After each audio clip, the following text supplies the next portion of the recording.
Institution ऐसा institution है जो एक्ट ऑफ पार्लियामेंट से बनाया गया है और उस एक्ट ऑफ पार्लियामेंट में जो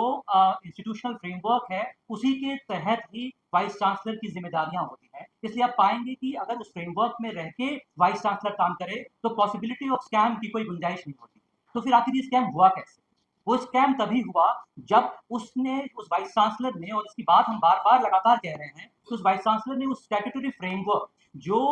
भारत के पार्लियामेंट की एक्ट के तहत बनाया गया था, जो जेएनयू एक्ट है, जो स्टैट्यूट है, उसका बिल्कुल बेधड़क उल्लंघन किया। और वो उस उल्लंघन में इस तरह से किया कि आप रिक्रूटमेंट के साथ साथ, रिक्रूटमेंट जिसको कि मतलब टीचिंग, जिससे कि यूनिवर्सिटी की बुनियादी पहचान होती है कि आप एक अच्छे अव्वल किस्म के लोगों को लेकर आएंगे और वहां पर टीचिंग और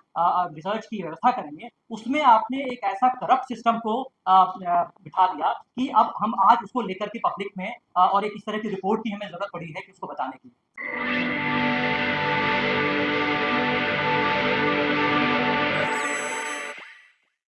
सबसे पहले तो जेएनयू टीचर्स एसोसिएशन और जेएनयूएसयू की तरफ से हम सबको आप सबका यहाँ पर हम इस्तेमाल करते हैं। और अपनी बात कहने से पहले हम जिस वजह से यहाँ पे जुटे हैं उसके लिए हम द रिपोर्टर्स कलेक्टिव और उनके जो रिपोर्टर हैं मिस्टर आलोक राजपूत, उनको अपनी शुक्रगुजार पेश करते हैं, क्योंकि उन्होंने जो पेंसटेकिंग एफर्ट लेकर के जो हम पिछले कई सालों से बार बार कह रहे थे, उसका उन्होंने एक जीता जागता मतलब एक उदाहरण पेश किया है कि कैसे इन्वेस्टिगेटिव जर्नलिज्म के थ्रू आप इन चीज़ों को बता सकते हैं, और जिसके लिए हम जो कह रहे थे राजनीति के बारे में कि इंडिपेंडेंट जर्नलिज्म कितनी ज़रूरत है। तो उसके बाद मैं ये बताना चाहूँगा कि ये जो रिपोर्टर्स कलेक्टिव की जो रिपोर्ट आई है, जिसको कि रिक्रूटमेंट स्कैम के तरह हम लोग बताया गया है, और जिसके लिए रिक्रूटमेंट स्कैम की बात हम आज यहाँ करने आए हैं, उसका एक कॉन्टेक्स्ट समझना बहुत ज़रूरी है कि जेएनयू एक इंस्टीट्यूशन ऐसा इंस्टीट्यूशन है जो एक्ट ऑफ पार्लियामेंट से बनाया गया है और उस एक्ट ऑफ पार्लियामेंट में जो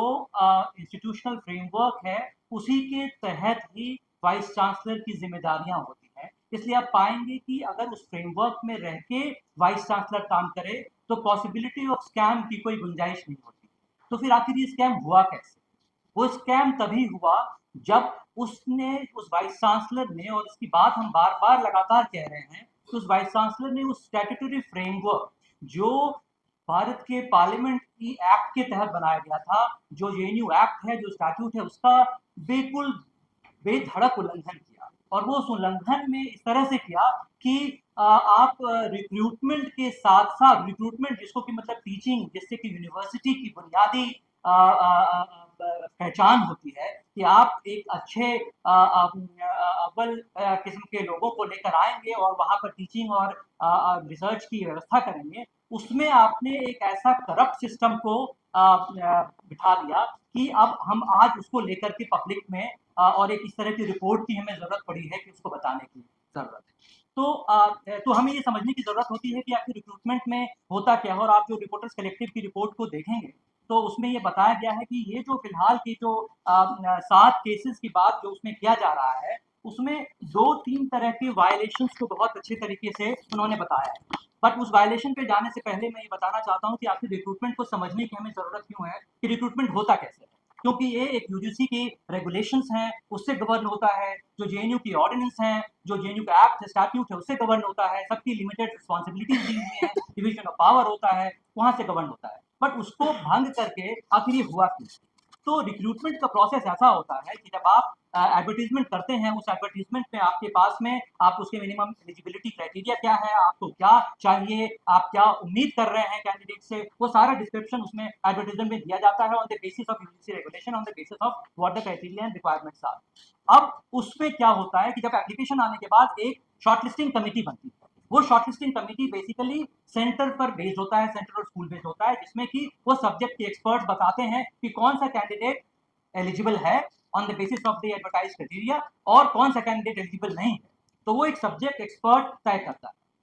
वो सब्जेक्ट एक्सपर्ट की अपनी एक गाइडलाइन बनी हुई है कि वो सब्जेक्ट एक्सपर्ट कौन हो सकता है, वो सब्जेक्ट एक्सपर्ट में किसकी जिम्मेदारी, किसकी भागीदारी होती है। जब वो सब्जेक्ट एक्सपर्ट अपना सिलेक्शन करके, स्क्रीनिंग करके जब वो भेजता है रिक्रूटमेंट सेल को, तो उसके बीच में एक बॉडी है जिसका नाम है इंटरनल क्वालिटी एश्योरेंस सेल। और हमारे बीच में प्रोफेसर डी के लोबियाल भी हैं, जो पहले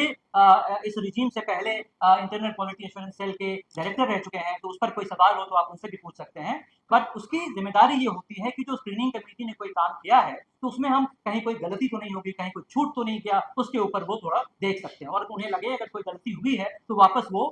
स्क्रीनिंग कमेटी को भेजते हैं कि आप देखिए ये हमें लग रहा है कि शायद गलती हुई है, आप इसके क्या जस्टिफिकेशन।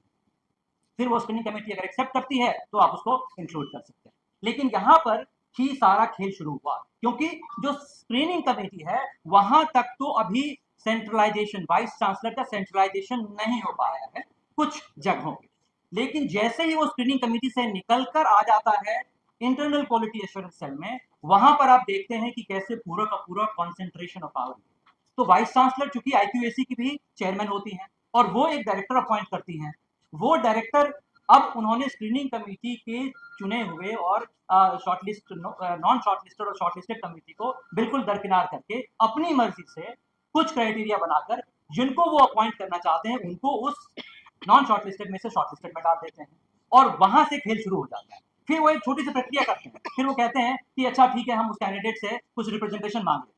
और वो रिप्रेजेंटेशन भी ऐसा होता है कि आप जो रिप्रेजेंटेशन उनसे चाहते हैं वही चीज आप उनको बता देते हैं कि आप ये रिप्रेजेंट दे दीजिए, हम आपकी बात मान लेंगे। अगर रिप्रेजेंटेशन भी आता है किसी का तो वो बाकायदा स्क्रीनिंग कमेटी के पास वापस जाने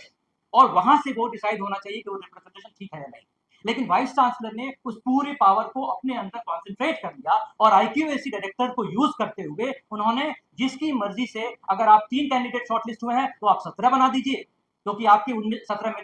जो 14 कैंडिडेट पड़े हैं उसमें से आपको किसी को सिलेक्ट करना है, या आप चाहें तो सिर्फ उस कैंडिडेट को स्क्रीनिंग में आप डाल दीजिए जिसको आप चाहते हैं। तो आपके पास जो ये 7 रिपोर्ट आई हैं उसमें आपको दोनों तरह की चीजें मिलेंगी। कहीं पर तो सिर्फ वो कैंडिडेट ऐड किया गया है जहां पर कि जिसको कि सिलेक्ट करना है, और कहीं पर ज्यादा कैंडिडेट ऐड किए गए हैं ये दिखाने के लिए देखो हमने औरों को भी ऐड किया है, लेकिन सिलेक्शन उन्हीं एडेड कैंडिडेट्स में से हुआ है। तो ये समझने की जरूरत है कि इस करप्शन का पूरा रूट कैसे, वो आपको बताएगा कि कैसे लॉलेसनेस है in terms of how UGC की जो मिनिमम रेगुलेशंस हैं, ऑर्डिनेंस की जो बातें हैं, स्टैट्यूटरी फ्रेमवर्क की जो बातें हैं, उसको कैसे दरकिनार करके ये सारा कुछ किया जा रहा है। और उसके अलावा आप उसी के साथ साथ अगर आप देखें कि रूल्स और रेगुलेशंस को कैसे फॉलो किया जाता है तो आप पाएंगे कि उसकी कोई यूनिवर्सल यूनिफॉर्म एप्लीकेशन नहीं है। आप वाइस चांसलर जो बोलती हैं कहती हैं कि रूल वही है। हमने उनको कई बार अपनी मीटिंग्स में कन्फ्रंट किया कि आप जो बोलती हैं रूल वो नहीं है, रूल वो है जो जेएनयू एक्ट में लिखा है, जेएनयू ऑर्डिनेंस में लिखा है,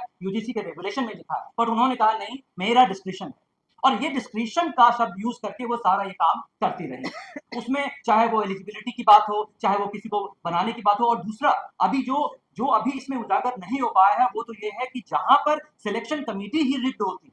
क्योंकि आपने जो पूरा डिस्क्रिप्शन अपने अंदर ले लिया है तो आप रोटेशन बाय सीनियरिटी से चेयरपर्सन अपॉइंट नहीं करेंगी, क्योंकि सिलेक्शन कमेटी का कंपोजिशन आपको देखना पड़ेगा कौन कौन होते हैं सिलेक्शन कमेटी में। तो आपको वहां चेयरपर्सन होंगे, स्कूल के डीन होंगे, तो डीन को आप हैंड पिक करेंगी, जिसको मर्जी उसको डीन बनाएंगी। आप चेयरपर्सन को हैंड पिक करेंगी, सीनियरिटी से आप नहीं बनाएंगी। तो आपने 2 लोगों को तो पहले ही फिक्स कर लिया। फिर बती बात एक्सपर्ट्स की, तो आप देखेंगे कि यूनिवर्सिटी में एक लिस्ट ऑफ एक्सपर्ट सेंटर के थ्रू दिया जाता है।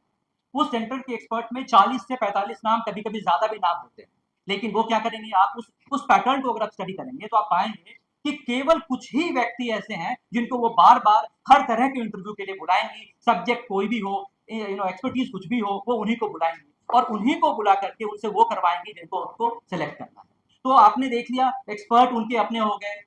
वाइस चांसलर खुद सिलेक्शन कमेटी के चेयरमैन है तो वो भी चेयरपर्सन है, वो भी खुद हैं, और उसके बाद जो सेंटर चेयरपर्सन है और डीन है वो उनके लोग हो गए। तो कहाँ बात बची। और उसमें अगर कभी शायद कोई अगर एक्सपर्ट ने कभी कोई डिसेंट देने की कोशिश की कि नहीं ये कैंडिडेट ये अच्छा नहीं है, तो उसको मैडम कह देती है कि आपको जो करना है कर लीजिए, अगर आप डिसेंट भी दे देंगे तो हमें कोई फर्क नहीं पड़ता, हमने तो इन्हीं को अपॉइंट करना है।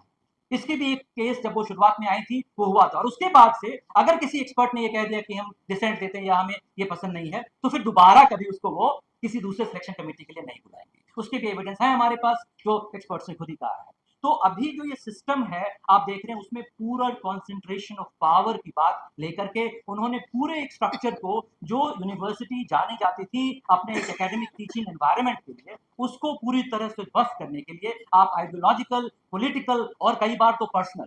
क्योंकि जो सवाल ये बनता है कि अगर वो एलिजिबल नहीं है अपॉइंट होने के लिए तो आखिर आपने उसको अपॉइंट किया कैसे। तो इसका मतलब है कि इसके पीछे कुछ और भी छिपा है, जो जिसकी एविडेंस हमारे पास नहीं है, लेकिन आशंका बहुत जाहिर की जा रही है कि आखिर ये नॉन एलिजिबल की अपॉइंटमेंट उन्होंने क्यों की। एलिजिबल कैंडिडेट्स भी हो सकते थे, उनको क्यों नहीं अपॉइंट किया, नॉन एलिजिबल को अपॉइंट क्यों किया। तो ये बड़ा सवाल है, और उसी सवाल को समझने के लिए, जानने के लिए हमने चाहा कि हमने एक चार्टर ऑफ डिमांड्स किया है कि जैसे कि वाइस चांसलर, आपको याद होगा कि पिछले 1 साल में हमने 4 लेटर्स लिखे हैं विजिटर को। पहले 3 साढ़े 3 साल तक तो हमने बहुत अच्छे से समझने की कोशिश की कि वाइस चांसलर करती क्या है। उसके बाद जब हमें लगा कि वो अब बिल्कुल हमारी बात सुनने को रेडी नहीं है, फिर हमने विजिटर को लिखना शुरू किया और विजिटर से कहा कि आपके अंदर जो वेस्टेड पावर है आप उसका यूज करें, इस्तेमाल करें, और आप इनको सैक करें, आप इनको रिमूव करें। लेकिन कुछ भी नहीं हुआ। एक पब्लिक इंक्वायरी की हमने, आपको यहाँ सिटीजन के पास, जनता के पास आने से पहले हमने एक पब्लिक इंक्वायरी की, और उस इंक्वायरी में हमने सारी बातें बताने की कोशिश की कि ये कैसे हो रहा है। वो इंक्वायरी ने भी यही बताया कि she is not able to rule, she is not able to, she should not be in that position, she should be removed immediately. तो अब हमारी ये डिमांड है, जब हम इस एक्सपोजे को बता रहे हैं तो वही लोग वहां बैठे हैं, वही लोग डॉक्यूमेंट्स को देख रहे हैं, तो वो तो जो भी एक्सपोजे हुआ है उसके डॉक्यूमेंट्स को हेरफेर करने के लिए उसको तुरंत तैयार कर लेंगे। तो हमारा ये डिमांड है, और इसलिए हमने मेंबर ऑफ पार्लियामेंट को रिक्वेस्ट किया है, जनता के पास गए हैं, जर्नलिस्ट को बुलाया है, एकेडमिशियंस को बुलाया है कि हम सब ये डिमांड करें कि immediate removal of the vice chancellor और immediate stepping down of the IQAC chair director, और उसके ऊपर जो रिकॉर्ड है उसकी प्रिजर्वेशन के लिए कि उसमें वो कुछ फेरबदल ना करे, उसके लिए हमें एक सशक्त प्रयास की जरूरत है। इसके लिए विजिलेंस इंक्वायरी की डिमांड करने की जरूरत है। वो विजिलेंस इंक्वायरी ये तय करे टाइम बाउंड मैनर में कि कैसे क्या हुआ है, और उन चीजों को उजागर करे, क्योंकि मुझे लगता है इसके लिए किसी स्टिंग ऑपरेशन की जरूरत नहीं है। सब कुछ एविडेंस है अवेलेबल इन डॉक्यूमेंट्स। उन डॉक्यूमेंट्स को अगर कोई इम्पार्शियल इंक्वायरी हो, विजिलेंस इंक्वायरी हो, कोर्ट मॉनिटर्ड इंक्वायरी हो, विजिटोरियल इंक्वायरी हो, तो उसमें सब कुछ क्लियर हो जाएगा कि किस तरह से ये पूरा करप्शन रिक्रूटमेंट में, पूरा करप्शन केवल टीचिंग में ही नहीं, नॉन टीचिंग में, उसकी बात मैंने पिछले प्रेस कॉन्फ्रेंस में की थी कि नॉन टीचिंग में कैसा है, उसको लेकर के हम लोग सब आपके पास आए हैं, और ये उम्मीद है कि हम ये डेलीगेशन, ये अपना charter of demand member of parliament को देंगे, और वहां से ये मुद्दा पार्लियामेंट में भी उठेगा और मिनिस्टर और विजिटर्स तक ये बात हमारी तरफ से पहुंचाएगी। बहुत बहुत शुक्रिया।